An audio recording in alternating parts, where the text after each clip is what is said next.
بسم اللہ الرحمن الرحیم قل ان کنتم تحبون اللہ فاتبعونی صلی اللہم صلی علی محمد و آل محمد۔ تمام ہم اس خدا رب عالم کے لیے کہ جس سے تمام مخلوقات محبت کرتا ہوتی ہے۔ ہم آپ یا کوئی بھی مخلوق جس نے اللہ تعالیٰ کی وحدانیت کا اقرار کیا ہے، اگر آپ اس سے سوال کریں کہ کیا وہ اپنے پروردگار سے محبت کرتا ہے یا نہیں کرتا، وہ انسان کبھی بھی آپ کو منفی جواب نہیں دے گا۔ وہ ہمیشہ آپ کو یہی کہے گا کہ بے شک ہم اپنے اللہ تعالیٰ سے محبت کرتے ہیں۔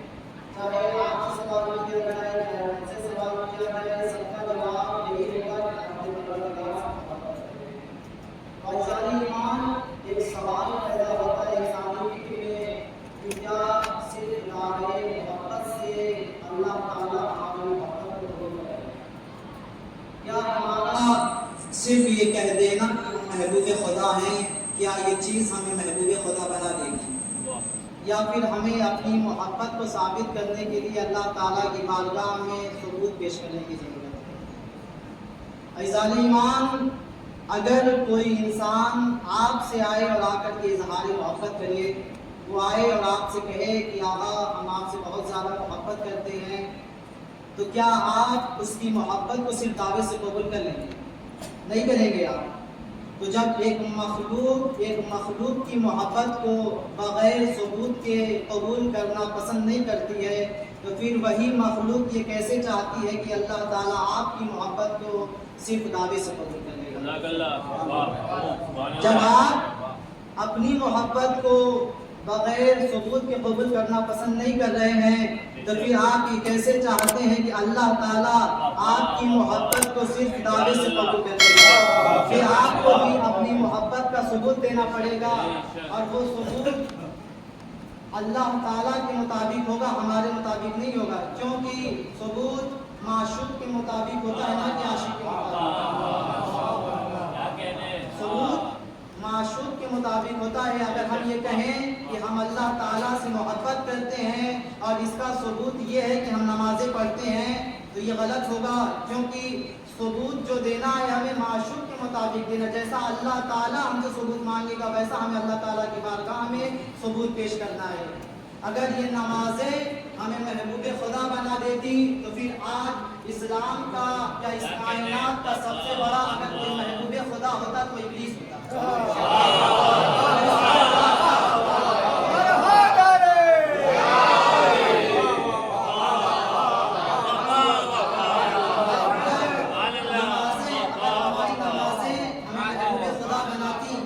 تو پھر اس کائنات کا سب سے بڑا اگر کوئی محبوب ہوتا تو ابلیس ہوتا، کہ جس نے 6000 آسمانی سالوں کے حساب سے 6000 سالوں تک اللہ تعالیٰ کی اطاعت کی ہے۔ لیکن کہیں بھی آپ دیکھیں گے کہ ابلیس کے بارے میں اس کی صفت آپ کو رجیم تو نظر آئے گی، لیکن کہیں اس کے بارے میں یہ لکھا نہیں نظر آئے گا کہ محبوب خدا تھا۔ ہر جگہ ابلیس کے بارے میں اس کی صفت جو ہے رجیم آپ کو نظر آئے گی، لیکن کہیں یہ نظر نہیں آئے گا کہ ابلیس محبوب خدا تھا۔ تو جب ابلیس کا سجدہ اسے محبوب خدا نہ بنا سکا، کرتے ہیں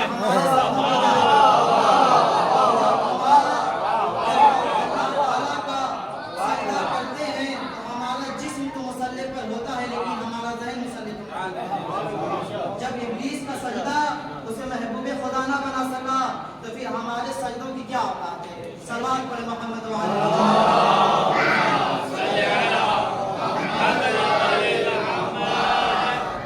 عزیزان ایمان، ہمیں ثبوت پیش کرنا ہے اللہ تعالیٰ کی بارگاہ میں کہ ہم محبوب خدا ہیں اس وجہ سے۔ تو وہ ثبوت کیا ہے کہ جس کے ذریعے سے ہم اپنی محبت کو ثابت کریں گے کہ ہم محبوب خدا ہیں؟ تو خداوند عالم قرآن مجید میں ارشاد فرماتا ہے کہ قل، اے میرے حبیب کہہ دیجئے، ان کنتم تحبون اللہ، اگر تم اپنے پروردگار سے محبت کرتے ہو تو پھر اپنی محبت کا ثبوت پیش کرو۔ اے میرے حبیب ان سے کہیے کہ اگر یہ اللہ تعالیٰ سے محبت کرتے ہیں تو پھر اپنی محبت کا ثبوت پیش کریں۔ وہ اپنی محبت کا ثبوت اپنی نمازوں کے ذریعے سے نہ پیش کریں، وہ اپنی میری محبت کا ثبوت اپنے روزوں کے ذریعے سے پیش نہ کریں بلکہ فاتبعونی، بلکہ آپ کی اتباع کے ذریعے سے پیش کریں۔ قل ان کنتم تحبون اللہ فاتبعونی، اے میرے حبیب ان سے کہیے کہ اپنی محبت کا ثبوت پیش کریں، اور وہ ثبوت ہے کیا؟ رسول اللہ کی اطاعت، رسول اللہ کی اتباع کرنا۔ انسان جتنا اتباع رسول کرے گا اتنا بڑا محبوب ہوگا۔ صلوات پڑھیں محمد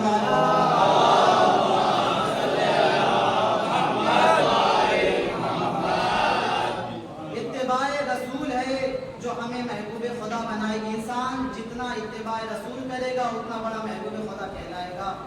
تو دیکھیے قرآن مجید میں دو الفاظوں کا استعمال کیا گیا، ایک ہے اطاعت، دوسری ہے اتباع۔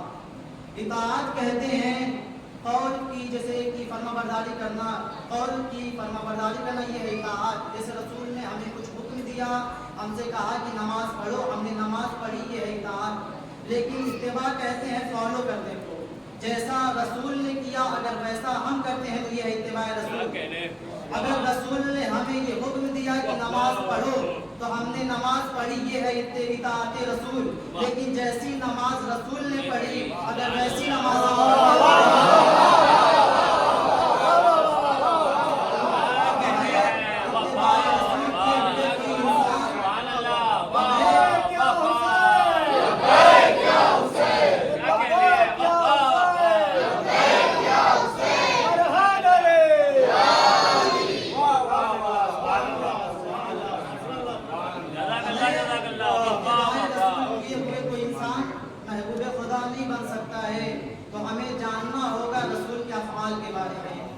رسول خطبہ کیسے دیتے تھے، رسول جنگ کیسے کرتے تھے، رسول مسکراتے کیسے تھے، رسول چلتے کیسے تھے، رسول جنگ کیسے کرتے تھے، رسول سوتے کیسے تھے، رسول جاگتے کیسے تھے۔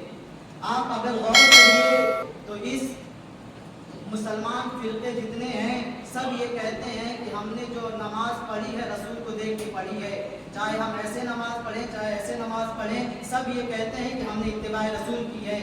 آپ یہ تو کہہ سکتے ہیں کہ رسول نے حجر اسود کو بوسا ایسے نہیں ایسے دیا، رسول نے خطبہ ایسے نہیں ایسے دیا، رسول نے جنگ ایسے نہیں ایسے دیا، لیکن ہمیں یہ کون بتائے گا کہ رسول سوتے کیسے تھے؟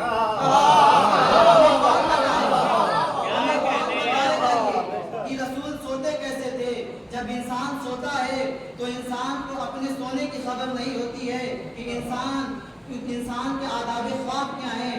انسان اتنا بے خبر ہے کہ انسان اپنا سونا ثابت نہیں کر سکتا، تو جب انسان اپنا سونا ثابت نہیں کر سکتا ہے تو وہ رسول اللہ کا سونا کہاں سے ثابت کرے گا؟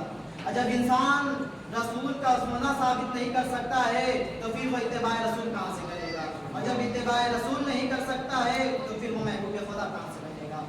تو پھر ہمیں ایسے شخص کی تلاش کرنی چاہیے کہ جو اگر شب ہجرت رسول کے بستر پہ سو جائے تو دیکھنے والے یہ فرق نہ بتا سکے کہ بستر رسالت پر نبی سوئے ہیں یا علی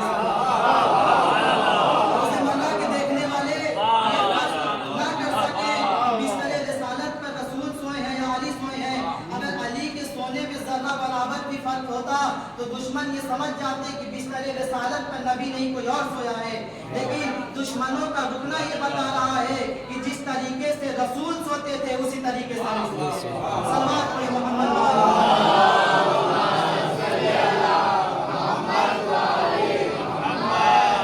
جس طریقے سے رسول سوتے تھے اسی طریقے سے علی سوئے ہیں۔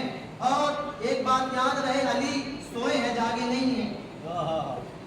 آپ کہیں گے کہ بھیا 40 قبیلوں کی ننگی تلواریں، اس کے درمیان میں جان کا خطرہ ہے، اس کوئی انسان کو اس خوف کے مارے نیند کیسے آ سکتی ہے؟ تو اس کی دو وجہیں ہیں جن کی وجہ سے علی شب ہجرت چین سے سوئے ہیں۔ ایک وجہ یہ ہے کہ ابو طالب کی پرورش کا نتیجہ یہ ہے کہ ابو طالب کی پرورش کا نتیجہ یہ ہے کہ علی بستر رسالت پر چین سے سوئے ہیں، کیونکہ جب بھی ابو طالب کو بستر رسالت پر بچپن میں خطرہ محسوس ہوتا تھا نا تو حضرت علی علیہ السلام کو بستر رسالت پر سلا دیا کرتے تھے کہ اگر رات کی تاریکی میں اگر کوئی دشمن رسول پہ حملہ کرے تو علی قتل ہو جائیں، رسول زندہ رہیں۔ ایک وجہ یہ ہے کہ ابو طالب کی پرورش کا نتیجہ، ابو طالب نے علی کو اتنی ریہرسل کروا دی تھی شب ہجرت کی کہ اب علی کے سونے میں ذرہ برابر بھی خوف نظر نہیں آ رہا تھا، اور ایک تھا کہ اپنے رسول کے قول پر اعتماد تھا۔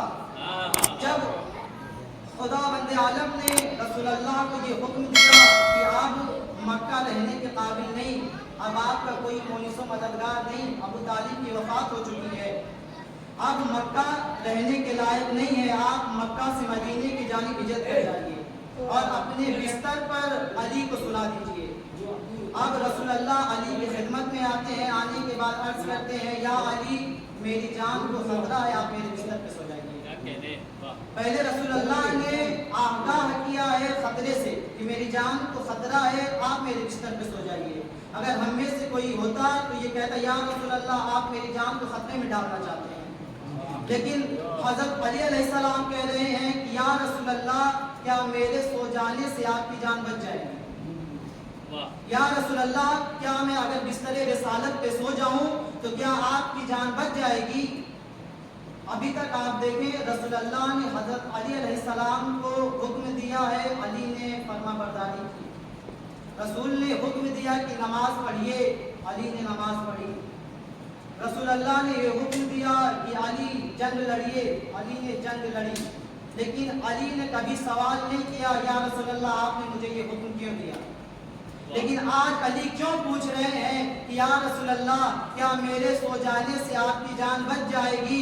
تو عجیب نہیں کہ علی جواب دیں کہ یاد رکھنا میں آنے والے ان مسلمانوں کو بتانا چاہتا ہوں کہ شب ہجرت رسول کی جان بستر رسالت پہ سونے والے نے بچائی تھی، غار میں رونے والے نے نہیں بچائی تھی۔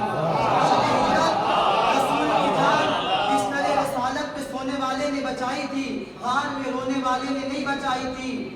ادھر رات کی تاریکی میں حضرت علی، رات کی تاریکی میں رسول اللہ مکے سے مدینے کی جانب ہجرت کر گئے، اور علی کل صبح اٹھنے کے بعد تمام امانتوں کو ان کے امانت داروں تک پہنچایا اور علی رسول اللہ کی جانب بڑھے۔ عزیزان ایمان، اسلام میں دو ہجرتیں بڑی مشہور ہیں۔ ایک ہے رسول اللہ کی ہجرت کہ جب رسول مکے سے مدینے کی جانب ہجرت کر گئے تو جب رسول مکہ واپس آئے ہیں نا تو اسلام کا پرچم بلند کرتے ہوئے آئے ہیں، بتوں کو توڑتے ہوئے آئے ہیں، منافق کو مسلمان کرتے ہوئے آئے ہیں، لیکن ایک ہجرت فرزند رسول نے کی ہے۔